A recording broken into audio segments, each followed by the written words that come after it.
Wommack and Mike Farrell here in New York City. Signing day, big day, and we're joined by who else? The number one player in the country. That's right. Bryan Bresee. Bresee. Bryan, how you doing today? I'm good. A hard time saying your name. We held you down in the rankings for so long. You finally are number one. How does it feel to be in that top spot? It's awesome. This was obviously later than a lot of sites, but it's awesome to be on top for Rivals. Going to the camp and down in Atlanta was a really good experience. So I think just the fact that I was able to perform in front of a lot of the scouts was I think the reason that I was able to jump up there. Yeah, I was always in your corner. Oh, jeez. From the beginning. That's all he says. No, you weren't. Oh, my God, no, you weren't. All right, listen, Bryan, who do they compare you to the most? Because I look at the NFL level and I see you as a J.J. Watt type, big, physical defensive end, or you could be a Dexter Lawrence defensive tackle type. Who do they compare you to? I hear a lot of J.J. Watt. I think just because, like you said, I'm able to play inside and out. I think probably in college to start, I'll be more of like from a 3-tech and a 4-eye, some 4 technique as well, but more of an interior guy. So, yeah, I think J.J. Watt's kind of the most what I could compare it to. Do you scout other defensive ends in this class or previous classes? Yeah, I look at a bunch of them. So who's good and who sucks? I don't. I can't say any. There's a bunch of really good defensive ends in this class. I think a lot of people have different styles. I think there's a lot of speed rushers in this class.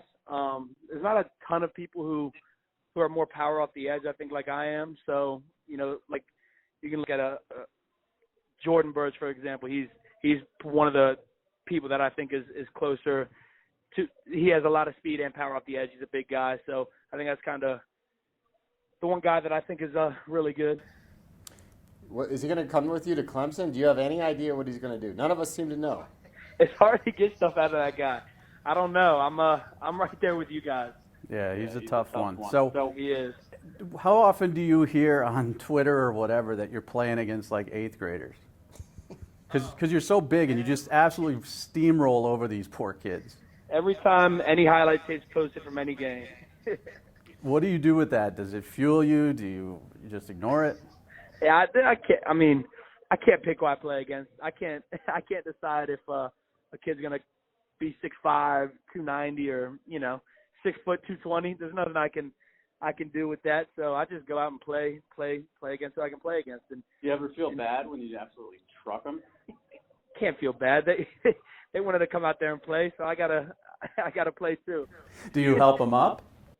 Can't do that. No, come on, Mike. Listen, I got questions. Jeez, Mike's turning into a millennial over here right before our eyes. No, I just want to know because I feel bad for some of these kids because they go flying like 8 yards. It's dogs only. Do their parents get worried? They might.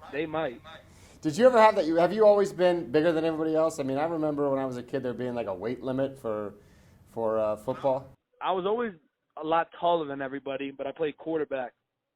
So I always had to stay like super. I was always super skinny to be able to play because I was so tall. So I was like I would just run the ball. They would be like a pass play, and I would just take the ball and take off. Wouldn't look at anybody to field. I would just run every single play. That's kind of like Kellen Mond, 5-star.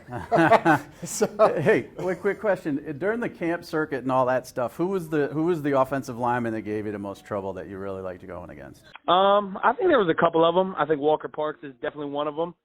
You got to pick a Clemson kid, right? He was really good. He was really good at all the camps I went against, where I went against him. Tate Radledge was really good. Marcus Dumerville was really good. I think those were probably the top 3. Anybody get you? Because I haven't seen you lose many reps. I heard you got at least once. I got. Walker got you once, right? Huh? I thought. Didn't Walker called get you me. once? Yeah, Walker's called me. All right. So you guys be battling practice. So you talked about playing offense. We saw Christian Wilkins get the ball a little bit at Clemson. Jumbo They package. said they're going to give you the ball, give you a chance to get the ball in your hands a little bit? I submitted my application with my 3 touchdowns this year, so I'm just waiting on a response. So that jumbo set is really attractive. I mean, they had Dexter and Christian Wilkins in there. So do you have your fat guy celebration touchdown dance down? I don't yet. I need to get it down though. I need to get that down to a science. What do you think it's going to be? It's hard to tell. It's definitely got to stay a surprise though if I get in there. How about like the water sprinkler or something? No. That's what us 49-year-old guys would do, Jeez, like Mike. the water You sprinkler. got to do like a flip or something. Mike's very impressed if you can do a backflip. Mike's. I was impressed. I can't do a backflip.